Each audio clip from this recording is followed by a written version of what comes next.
Hello， 大家好，欢迎各位回到大直小老板，这是我们 Video Podcast 的第4集。今天的时间是2020年10月20号，今天要讲的是开店地点的选择。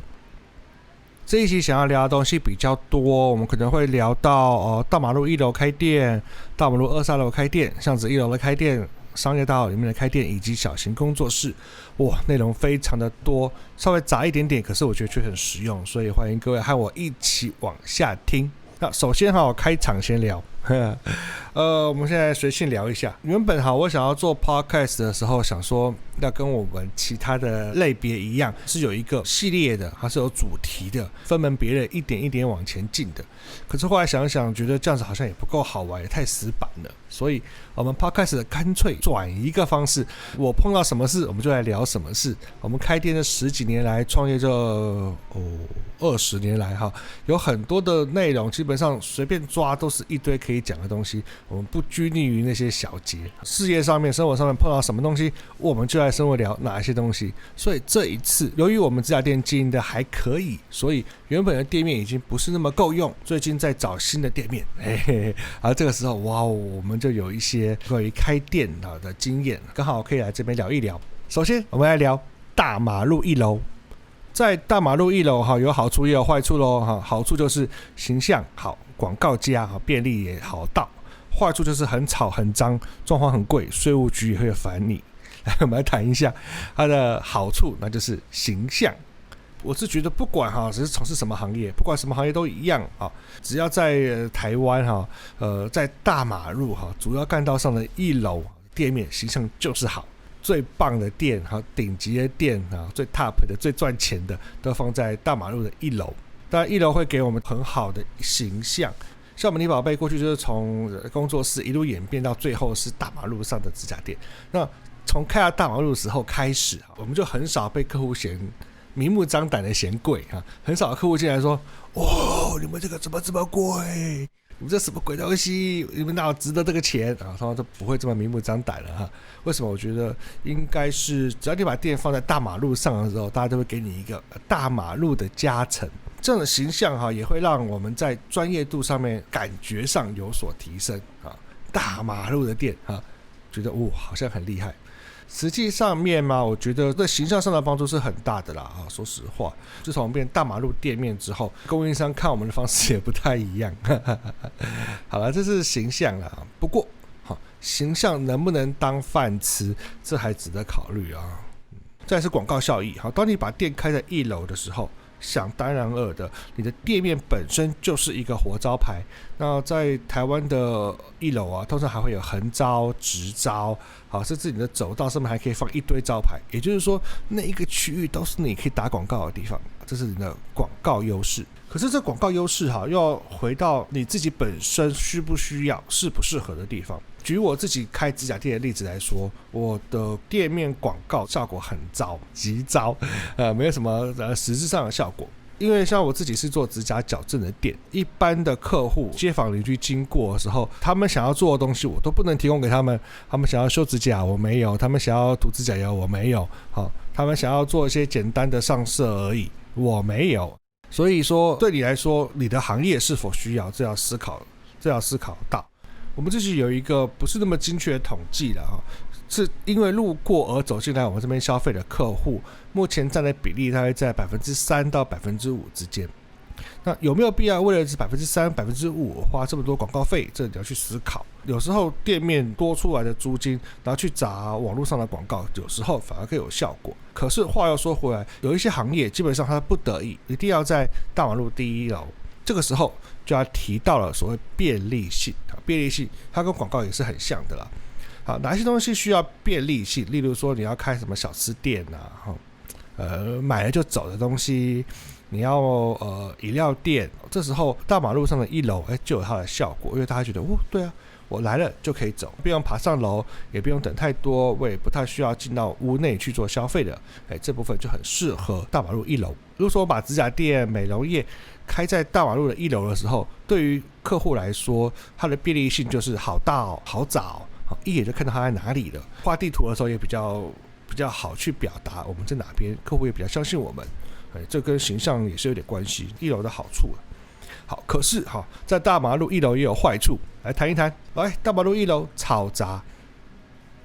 像我们现在的店面，录影当下我们李宝贝的店面是在北安路，它基本上是一个6线道的大马路，而且是内湖要进到台北市市中心的时候唯一的一条路。我们这边的交通非常非常的繁忙，人也多，车也多，很可怕。这造成什么结果？那就是很吵，非常吵。那个门一打开，我发现哇，车子的声音很可怕。另外由于我们在大马路的1楼，所以我们势必我们的四周都会遇到做吃的、做饮料的啦，做便当的啦，做炸鸡排的啦，这些店。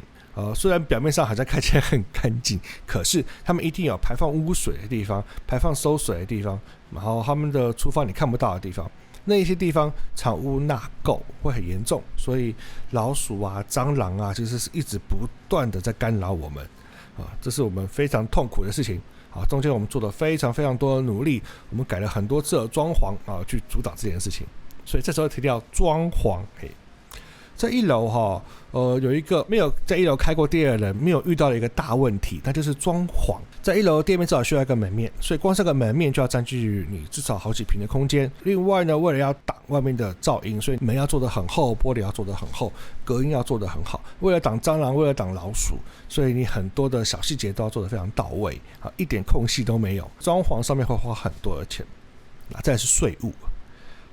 税务我们在经营小生意的时候，我们最希望国税局给我们的会是免开统一发票的资格。可是这几年他认定的标准越来越严格，也就是说，当你在大马路1楼的时候，很多时候他是不准你使用免开统一发票的。这个时候你就要开统一发票很多人会觉得开统一发票就5% 而已嘛，没什么。其实不是那5% 而已。当你开统一发票之后，你就要报税，你就有营收，就有盈利。但是有些时候，我们很多的进项税额，就是我们买原料进来的钱，进货是不含发票的。那这个时候就很难去做税务上的抵扣，会导致我们在做企业所得税的时候会吃很多的闷亏这是大问题。当然，这详细的部分找会计师。如果是新的店的话，1楼几乎都被政府要求开统一发票了，这是大麻烦。来，接下来我们来谈大马路2、3楼。大马路2、3楼大马路2、3楼有些好处也有些坏处好处好找招牌好空间也好，便利坏处就是上楼要难，而且比较吵，而且也有行业的限制。大马路的2、3楼我们指的当然就是首条，就是第一条大马路主要干道上的2楼或3楼，1楼也是店面，是店面上面的店面。那我们现在讲它的好处。当然是好找。好找的意思是说，当你在大马路的2、3楼的时候，它跟1楼一样拥有很明显的地标，然后它一定在比较热闹的地方，交通比较便利的地方，所以当然也好找，客户不容易迷路。再来是招牌，1楼的店面通常会有横招直招之类的，可是2楼的店面通常也会有一个可以让你展示的横招或者是直招，就是会有一个外墙的一个点可以让你放招牌。放招牌不一定可以让你招呼到客户，可是却可以让你的客人知道你在哪个点而跑进来这很重要。另外大马路2、3楼还有一个很重要的好处就是空间。我们刚刚有提到，在1楼开店，它需要做一个很大的门面，牺牲掉很多的空间，那个空间是用钱去换的。但是在2、3楼的时候就不用做一个这么大的门面，你只要做一个接待客户的点就行了，所以它会小很多，空间稍微省很多。而且你也不用像1楼一样做这么多隔音隔老鼠、隔蟑螂的东西，甚至在传统的店面里面，因为2、3楼，所以它不用往后退出一个人行道，房间会更大，它的房子会更大，有更大的空间。再来是便宜，通常2、3楼它就是租金会比1楼便宜非常非常多，30%、50%跑不掉，可以省很多钱。2、3楼是不错了。我们过去也待过2、3楼，我觉得好处真的很多好处真的很多。我们指甲店在2、3楼的时候是我们毛利最高的时候，因为整个租金的成本大大降低，真的很划算。可是在2、3楼也有一些缺点，来缺点讲一下。首先来讲上楼困难的事情，在大马路2、3楼要进到2、3楼有2种方式会进入，一种方式是你是传统的公寓，如果传统公寓的话，那么你的客人就要走这个狭长的楼梯到2楼或3楼啊，这个时候客人愿不愿意往上走啊，这个问题。而且走那个狭长的楼梯也会让人觉得压迫感。另外一种事情是你可能是在商业大楼的2、3楼，那这个时候客户在马路上已经看到你咯，可是为了走进你那边，他要先经过大楼的柜台，一路往那边走啊，走到电梯，然后按电梯再上你这边，所以可能客户会迷路啊，会找不到你啊，明明看到了可却很难到的状况。好，再来这个吵杂还是有一点点啦，因为大楼的1楼很吵，可是2、3楼也是一样，因为一样会有这个人车的声音啊。但是在2、3楼小小的好处是，通常这种地方早就做好了比较厚的窗。一般来讲窗挡声音能力比门来的厉害多了，因为门不太会做这么厚，做这么实，然后也不太会做气密门。然后再来是行业限制，很多要求立刻消费的赶快付钱，赶快拿钱，赶快走人的那种店，就比较不适合在2、3楼。例如说饮料店，什么饮料店放2、3楼谁去啊，对不对？所以行业上还是有一些限制啦。所以说在2、3楼主要是偏可能消费时间比较长一点的，店，像我们指甲店啦、按摩店啦、发廊啦，或是咖啡店啊，这种倒是可以的。接下来我们来提巷子1楼，在这边坦白和大家说，巷子1楼我们还没有待过，不过我们最近的确是想要把自己的店搬到巷子1楼去，巷子的1楼。为什么？因为巷子1楼有很多的好处，而且好处呢，对于一个待在大马路1楼待久的店家来说，好处真的很多，而且很吸引人。来，我们来谈一下在巷子1楼开店有哪些好处。好处就是亲民、安静，而且还可以做社区型的生意。坏处就是不好找啦，可能遇到恶邻居啊，招牌会小一点。来讲好处，来安静。在所谓巷子1楼的意思是说，我们在主要干道的后面那一条巷子。或者是后面2、3条巷子比较窄，它通常只有2线道，这样子的地方毕竟就不太会跑那种大型的车子，像是没有公车啊，没有货车啊，那安静很多。在这种地方开像这样指甲店啊、发型店是很好的，因为它毕竟会很安静。在开店的时候，大家千万不要忽略了安静这件事情。当整个环境有一种很微弱的低频声嗡嗡嗡嗡嗡嗡嗡的时候，很容易让客户或者很容易让工作的同仁会觉得烦躁，这容易造成心情上的不安定，会让你的这个争执比较多，负评比较多，上班比较没这么开心，所以安静真的很重要。再来是亲民，当你把店开在巷子1楼的时候，自然的就让人觉得好像比较接地气我们可以把你的店面装潢的比较文艺，比较典雅，比较日系风，比较和客户接在一起，让他们有更多更放松的感觉。因为毕竟当你把店开在大马路1楼的时候，有时候我们不能装潢的这么漂亮，或者不能装潢的这么随意，例如说什么盆栽啦、木栏杆啦，这东西不太会放出来。在大马路上通常装潢的会比较犀利一点点。另外是社区可以经营社区的生意。当你的店开在巷子1楼的时候，很容易会和附近的邻居做生意，因为大家都是那经过看一看，经过问一问。那如果说你今天提供的服务刚好是社区型会需要的，那么就有帮助。像是按摩啦、剪头发啦，或是一般的美甲店，做保养的美甲店，它就很适合做这样社区型的生意。开在巷子1楼，也可以让你附近的邻居更知道你，而且你也花比较少的成本。那可是它有坏处坏处像不好找恶邻居跟小招牌。什么是不好找？那就是当你今天店开巷子的时候，外地的客户要来的时候，势必要从可能捷运站，然后经过大马路，然后在某个转角弯进巷子里面，所以你的地图是崎岖的会有很多个转折在转折的过程当中，客户可能就消失了这是个大问题。有时候巷子要选不要太巷子的巷子。在奥邻居有一些地方它是纯住宅区如果你在纯住宅区开了一间1楼的店，虽然在法律上也许可以让你过关，可是很可能你的邻居并不欢迎你。为什么会这么说？是因为很多纯住宅区，它之所以它的房价可以维持在那里，那就是因为它是纯住宅区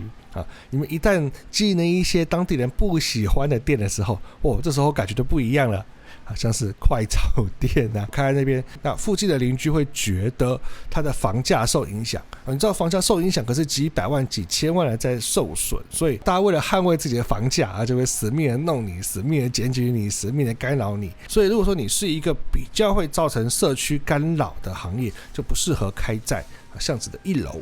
这时候干脆开到大马路去就算了，大家不会烦你。再是小招牌，巷子里面那个毕竟它不像大马路上可以挂大招牌，巷子里面你挂很大的招牌，你邻居立刻跟你抗议，而且你的招牌也不能挂到2楼3楼去。为什么？因为客户也会跟你抗议，所以你的招牌会比较小，你可能只限于你自己那1楼的范围之内，所以范围小很多，吸引人注意的功能也会降低很多。所以这个部分也是要值得考量的。如果你本身需要一个大招牌来广告自己的话，不过我觉得在这个年代了，好像招牌不是那么重要。像我们你宝贝自己，我们挂招牌的目的是为了让客人找到我们。对啊，出捷运站之后，看看哪边有你宝贝这样子。不过小招牌还是有小缺点咯。好，在商业大楼里，过去我们曾经把店开在商业大楼里面，那商业大楼里面有好处也有坏处。好处讲一下，安宁、风景好、隐私高、高级感。坏处就是没有招牌，而且要花广告费，还有同业竞争，很容易。先讲什么是商业大楼的定义啊？商业区有时候会盖一些住商混合大楼，或是盖一些就是商用大楼，但是初期可能偷偷让别人住这样子。这样子的物件在台北很多东区啊、信义区啊，或是我们现在的大直美丽华附近也都有很多类似的一个案子。这些商业大楼里面通常来说它都有一个还不错的外观，有电梯，有管理员，所以感觉上是不算太差的一个环境。我们讲它4个好处。在商业大楼里面会比较安静，除非你很可怜，你刚刚选到了2楼3楼，然后又面对这个大马路，可是这样就不算商业大楼了啦，这样你可以把它归类在这个大马路2、3楼里面。通常我们说商业大楼可能是再高一点楼层，5楼、6楼、7楼、11楼，那在这么高楼层的情况之下就会比较安静。如果你今天选择开窗的位置又不是面对大马路的话，那通常还会有一个不错的风景，安静再是风景好，从那个落地窗看出去，哇哦，都是别人的屋顶，可能看到一点山看到一点云，看到一点河，这会令人感觉到非常的放松。在大家都放松的情况之下，生意就好做。当我们觉得环境很舒服、很放松，风景很好，空气很好，没有那些干扰的时候，生意就很好做，因为客户开心，我们也开心，那彼此的愉悦感就会大大提升。这个对于这个服务业来说非常重要可当然了，开在商业大楼里面有很多事情是不能做的，你总不会在商业大楼里面摇饮料、卖果汁、卖便当，这个还不行。商业大楼里面另外一个好处是隐私，有很多的客户他需要极佳的隐私，例如说演艺人员、模特儿、8大行业，还有这个名媛贵妇之类的，他们需要隐私，他们需要充足的隐私，不想被别人拍到，也不想跟别人坐在一起，不要让别人看到。在我们之前在大楼里面开店的时候，我们就有不少像这样子的客户群。等到我们把店搬到店面的时候，这些客户群就自然消失了，而且消失的速度很快所以说当你开到商业大楼里面的时候呢，重视隐私的客户就会来，而且重视隐私的客户通常花费也比较高。也就是说当你想要赚这些人的钱的话，其实开在商业大楼里面是一个利多的一个方法。另外高级感这件事情见仁见智我指的是说，当你花同样的钱、同样的装潢费的时候，在商业大楼里面很容易会营造出高级感来。举一个例子来说，同样是100万的装潢费，你开在大马路的1楼，如果你只花100万的装潢费的话，说实话，你只能把门面稍微弄一下，里面稍微弄干净，然后地板稍微铺一下，这样子100万就不见了。基本上弄干净100万就不见了，基本上跟打在水里差不多，看不太出来什么效果。可是当你把100万丢在大马路的2、3楼的时候，高级感就会出来一点点，就会觉得质感有出来哦。可是当你把这100万全部丢在商业大楼里面的店面的时候，那高级感就出来很多了。为什么呢？因为商业大楼里面很多事情其实不用做的嘛，例如墙面不会太难看，外墙你也不用顾，窗的话你也不能改，原本就装好了。那100万都花在真正让你感觉高级的地方，所以花同样的装潢费，高级感会多很多。这造就了有很多走精品路线的店会开在商业大楼里面，低调的营业，而且着重隐私安宁又风景好。各位去东区的那个商业大楼里面看一下1楼那个招牌就知道，通常有很多这样的店都开在里面。可是开在商业大楼里面也有一些缺点，无招牌这些事情讲一下咯。开在商业大楼里面势必你就没有墙外的招牌空间，那也许商业大楼会提供你一个小位置，例如说在1楼入口处挂个细细的牌子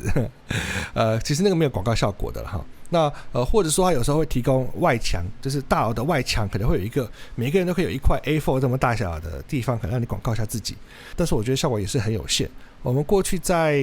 微风广场旁边11楼里面，底下有一个小小的地方可以让我广告。我在那边待了1年半快2年，整整待了1年半2年了，看到那个招牌而上来的人数是多少你知道吗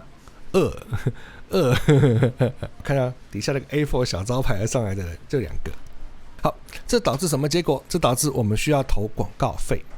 开在商业大楼里面，你所有的客户都不是自来客，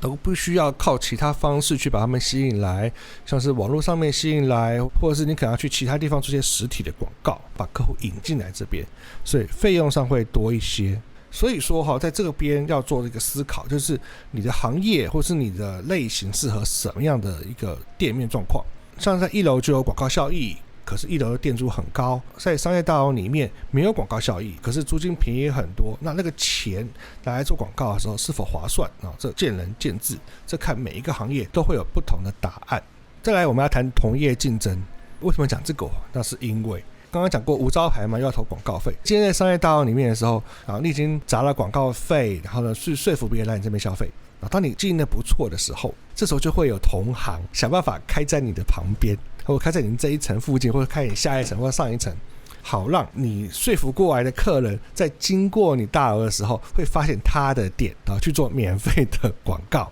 有听懂因为在商业大楼里面开一间工作室，其实花的成本并没有很高，这导致的是同业有可能会想要来沾你的光，想要来吸你的血。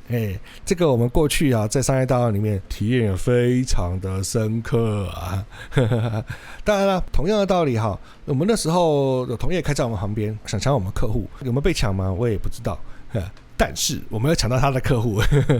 这是因为在商业大楼里面，毕竟开店的点多，装潢费也低，租金也低，所以同业竞争的门槛比较低。当你投入了大量的广告费之后，别人就可能想分你一杯羹。我知道感觉很差，我知道好，接下来继续往下讲。小型工作室有好处有坏处咯。好处就便宜、机动、隐秘；坏处廉价、形象差、住宅的限制。这边提到小型工作室指的是可能会开在这个住宅区的套房里面，或者是自己家里面隔一个房间出来做一个小型工作室，或者是我们可能在这个发廊租一个小小的独立的位置，或者是在别人的店里面做个小小的独立的位置，几坪这样子，小小一个。那我们现在讲它的好处，相比刚刚我们前面讲的所有的案件最便宜的就是小型工作室了。它的租金最便宜，装潢最便宜，你要花的钱也最便宜，入场的时候也便宜，花费的成本少。引起的第二个好处就是激动，也就是说当你今天做得好，那就继续做咯，做不好就撤嘛，赔几万块而已。它不像在店面开店，一赔就是几百万，这是它好处的地方当然还有隐秘程度也很高，所以也许也可以吸引到一些追求隐私的客户。隐秘还包含另外一点，就是国税局不会看到你国税局不会看到你的情况之下，你可能连免开统一发票那个都省了，又省了几千块。隐秘还有另外一个好处，就是因为是开在住宅区，所以你的电费、水费很可能就是用住宅区的方式来做计算。好像我们米宝贝我们很久，我们的水费跟电费都是以商业来计算，真的差蛮多的，付起来有点痛。那隐秘另外一个好处是可以和客户当更深入的好朋友，跟客户的距离会更近，那客户的粘着度会更高。当然这比较适合一个人的工作室了，人一多之后就没这个好处了。坏处来讲一下，当你是小型工作室的时候，你的装潢势必无法花太多钱，因为你是租来的嘛，或者是你是家里面切出来的，或者是你是跟别人分租的，在那个环境里面，你顶多是动一些软装潢，就是动一些布置动一些家具之类的，你很难去把整个形象都改掉。这很困难，所以很容易会廉价感。1万多块钱的小套房基本上不太会有太好的一个装潢品质。好，再来形象差，这也是实话嘛。当你今天的店面是放在一个住宅区的时候，或是跟别人分租的时候，总是让人觉得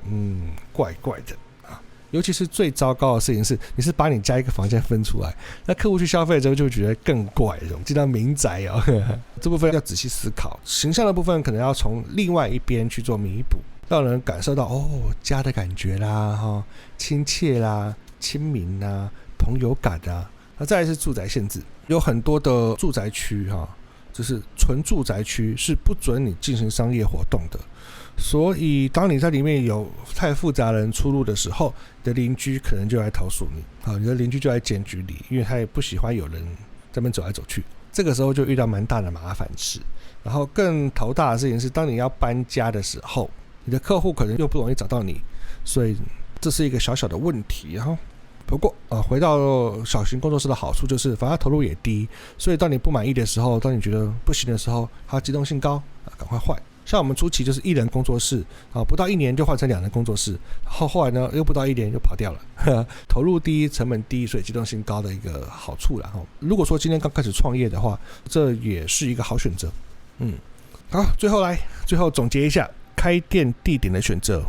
在最后总结的时候，我想来聊一个我开店小小的建议，那就是依照你自己现在的需求去选择你适合现在的店。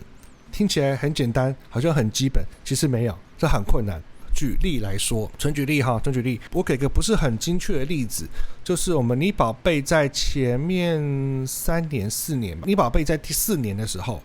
才把我们自己变成1楼店面的美甲店。之前都不是1楼的店面，之前都不是大马路上的店面也就是说，我们花了4年的时间，4年的努力，才可以撑得住店面的高价租金以及高价的装潢费用。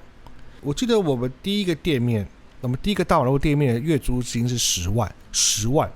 没跟你说错，10万。那在3楼的时候，那个租金是2万4吧。更之前的话，租金是1万6，在之前是1万2。那我们抓个大概啦，10万跟2万的差异。也就是说，如果说你今天在一开店的当下那一刻，你就决定想说，以后我要成为一个很漂亮的店面，你就把店开在大马路的1楼的话，那这个时候你光是每个月的租金10万减去2万就差8万了。你一个月就差8万的租金，你想想看，一年就是96万。也就是说，以你宝贝来讲，如果我们一开始就开在大楼1楼的话，第1年光租金我们就赔100万，哇！要连赔4年，会赔到400吗？不会啦，因为你会越来越赚钱嘛，所以大概赔200吧。可是说句实话啦，对一个新创的小生意而言，如果第1年光租金就赔到100了，还不包含其他部分的赔钱这样子的话很容易会倒掉的。要赔的不是只有租金而已装潢又砸个200-300，想想看，鸡巴往下面砸吓死人。所以千万不要觉得你未来会到什么点，所以说你就要先租成什么东西，千万不要这样子，这很容易把你自己搞倒，很容易会变成是生意其实还可以，可是不管怎么算就是赔钱，然后撑个几年之后真的不行把它收掉。这部分是很多人